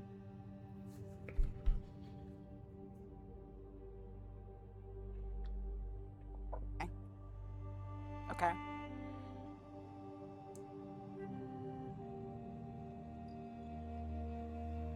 I'm gonna turn to the group. Be like, have we heard anything about the Vice Lords holding keys? Not that I can remember. Don't recall anything now. They're the only group of 6 I can think of that would still hold on to something related to Korth. Yeah, true. Right? That would make sense.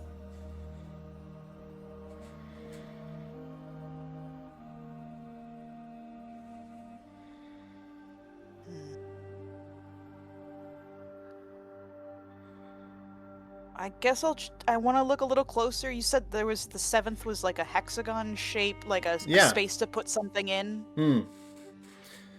Give me an investigation check, Melpomene.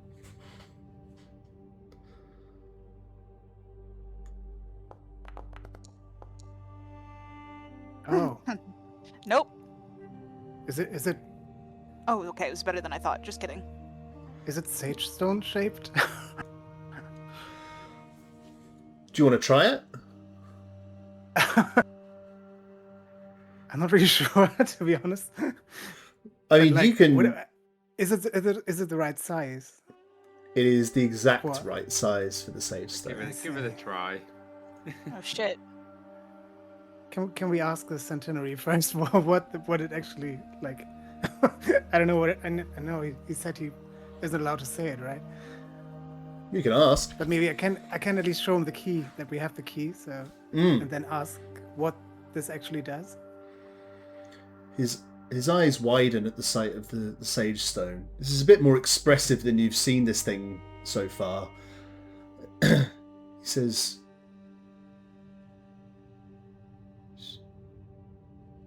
"How did you come to have this? Have you brought it back to restore it?"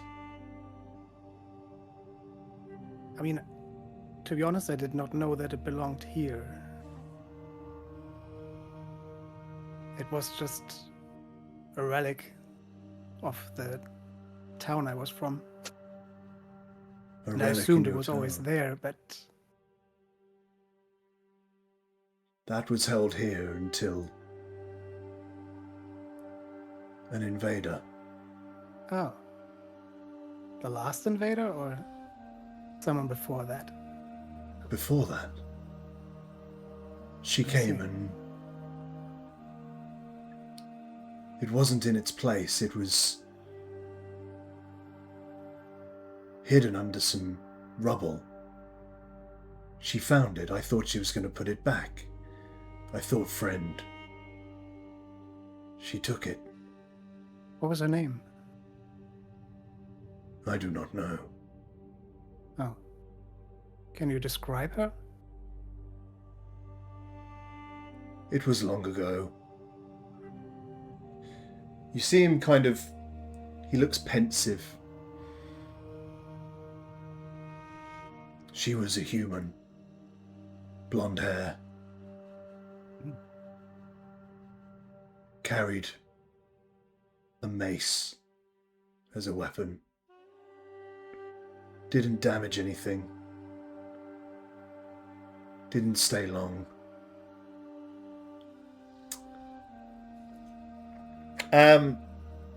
Fen and Manfred. Mm-hmm.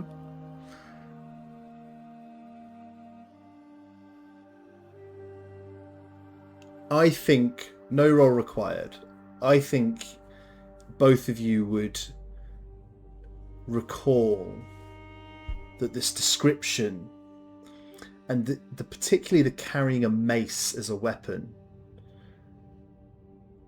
you know, this sounds like they're describing Elmac Soderline, the adventurer who brought the Sage Stone back to Jimbri. Oh, okay. It sounds like she came to this place.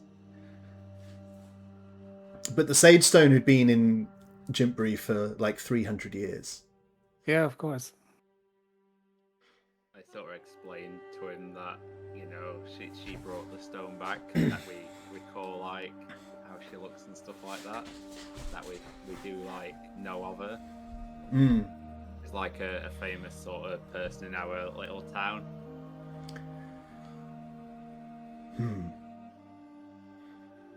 She is no more famous to me than any other intruder. Nevertheless, I am glad to see the stone was not destroyed.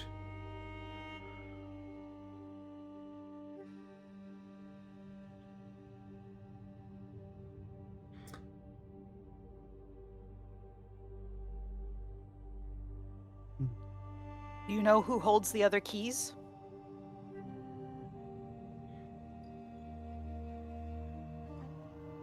My master.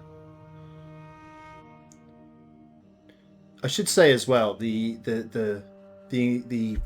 divots that would hold these keys, they're quite large, these keys. They'd be like, you know, half a foot long, these keys. They're pretty significant, of a pretty significant size. The centenary says, I believe it was my master's intention for each of his daughters to receive one of them.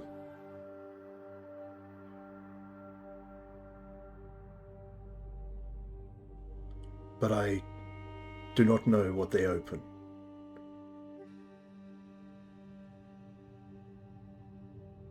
That you were tasked with protecting the entrance. Yes. Okay. And your master was Korth. Yes. Does Korthtolly mean anything to you?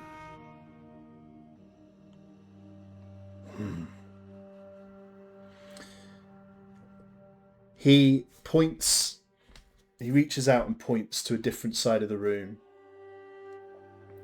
and says, there. And what you can see on the ground is a stone sign that is broken in two. Oh. And it clearly used to say Korthtolly. But it's fallen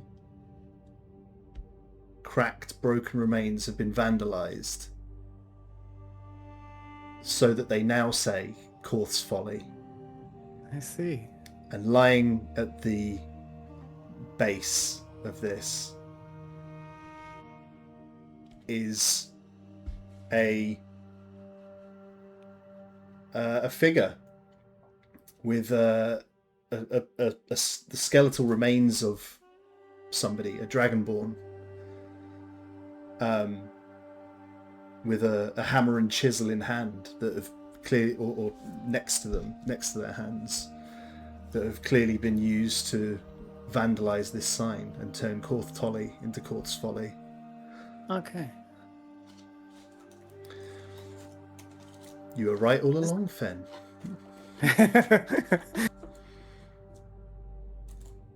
Was too big of a coincidence. Does it look like the vandalism, like the person did it and then immediately was struck down and died, or the person did it and then laid down and died because they were out exposed? Wait, are we able to see out a window, or am I just assuming things? We're underground, technically. Way underground now. Okay. All right.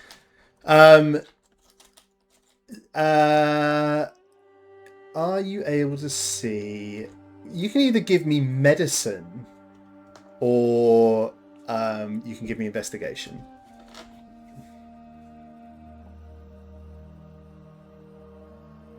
I'll do investigation.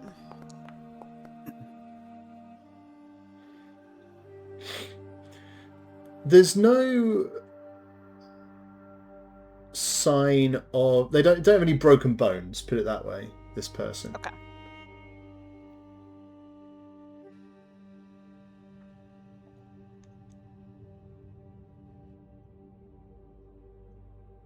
Okay.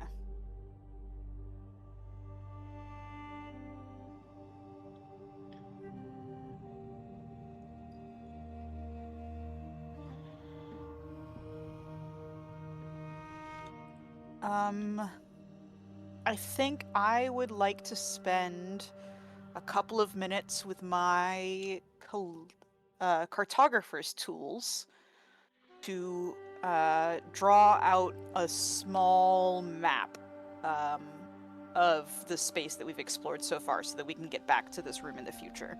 Hell yeah, very cool.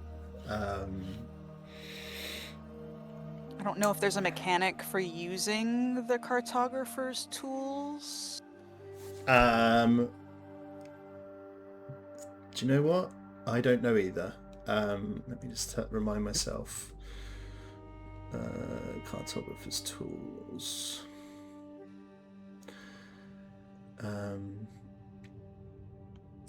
Isn't it normally that you... Cartographer's tools.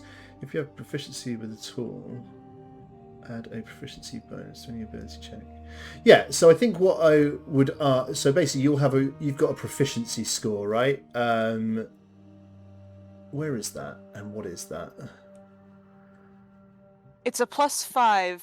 +5. Like, so yeah. What I want is just an intelligence check with your proficiency bonus added. Or you can do it as a... So there's a thing that I can click for tools in Foundry. Oh, okay. Go for it. Yeah. Is that a 1? I think it is a 1. You try to make a start on this, but I think, it's been dark. It's been difficult for you to kind of keep your bearings.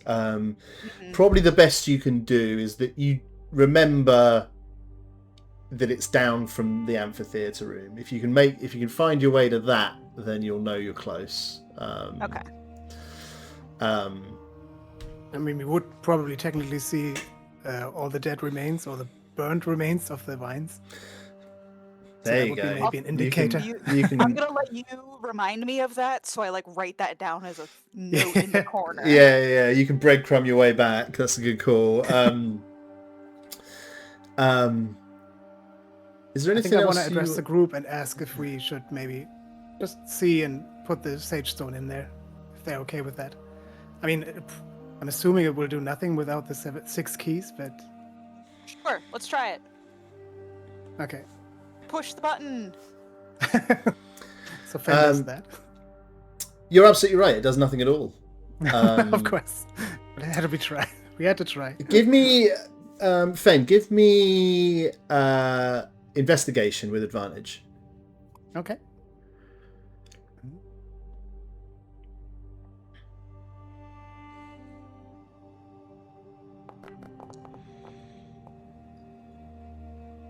Oh. Pretty lousy. Pretty lousy. I think, even on a 12, it's apparent to you. There's nothing certainly in this room that suggests that having all the items in this place would open something. Okay. The shape of the key engravements, or whatever you want to call them, wells, are they're quite large, but they are like traditional key shaped, like they look like they should go in a lock. So I think there is no indication that putting the items here would activate anything. It So seems essentially just storage. This was a storage. Yeah, this is where they were kept. Okay.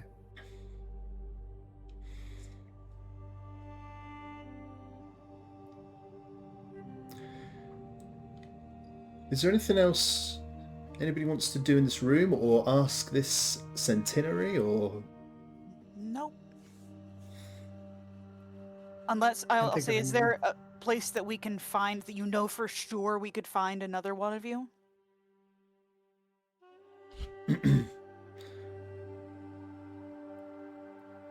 It has been a long time since I saw or heard any evidence of my brethren. Okay. I'm not even sure how long. He looks around the room and it's like, there were two of us in this room guarding the keys. I don't know where my brother is.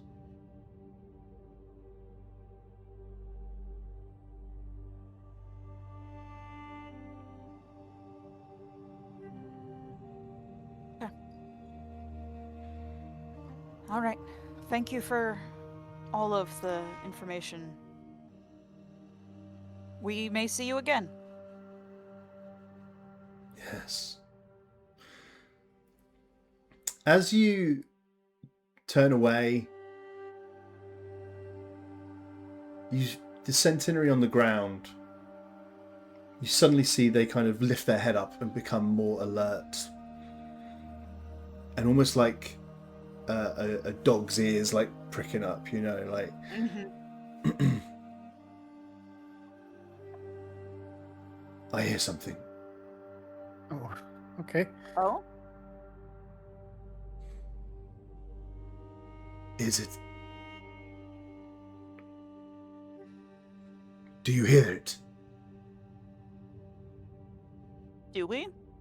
Everybody give me perception.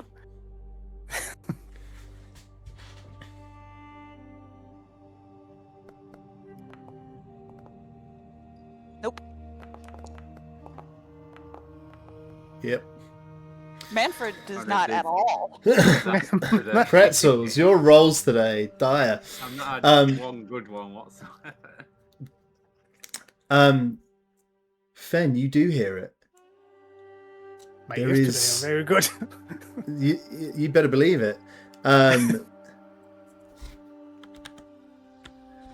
There is faintly, but slowly getting louder, there is a rumbling.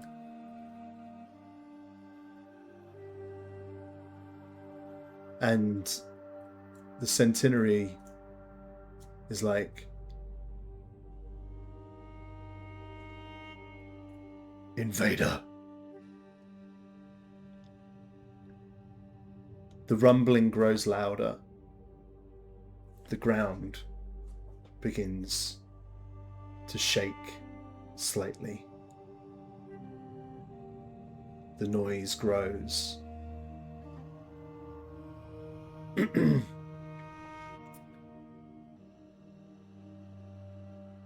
On a 25, the noise is coming from the other side of one of the walls of this chamber. You see the centenary's eyes glow blue, and you just hear him go, "Ho!" and sounds like a horn, and the noise echoes through the chamber all around. Distantly, from another chamber somewhere, you begin to hear the sound of stone on stone. A doorway on another side of the room opens.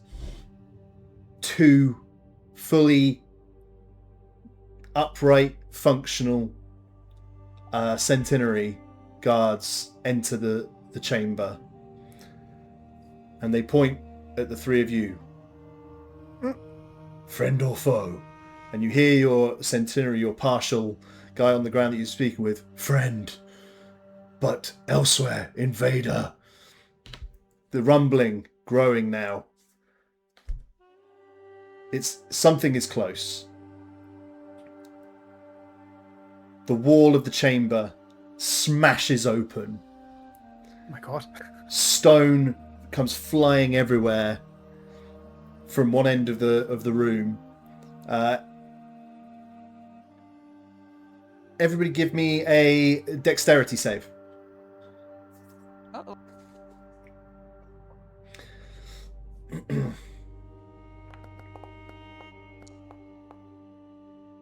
Hey, natural 20. Another natural 20. What the fuck? Oh, pals. Okay, all right. And even Manfred's is pretty good. Well, it's all right. I'm going to say, Manfred, you get clipped by a piece of stone flying up from the wall. Fen and Melpomene, you're able to dive out of harm's way. Manfred, you take 2 hit points of damage. Just a small bit of stone flying at you. Entering the chamber from the side, you are deep underground. As the dust clears from these stones caving in, you stare into the gaping, huge maw of an enormous sandworm. Of course. Trouble has arrived. Everybody give me a perception check, please.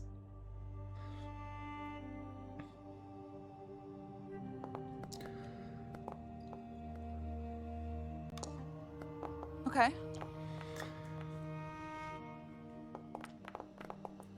Not having it today.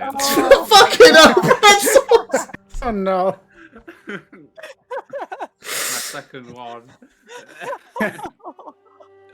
Jesus Christ.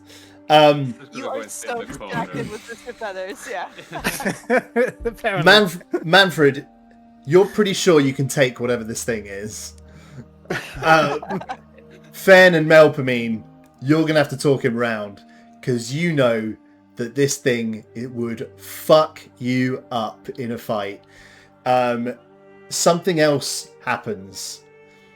The wall having been destroyed on that side,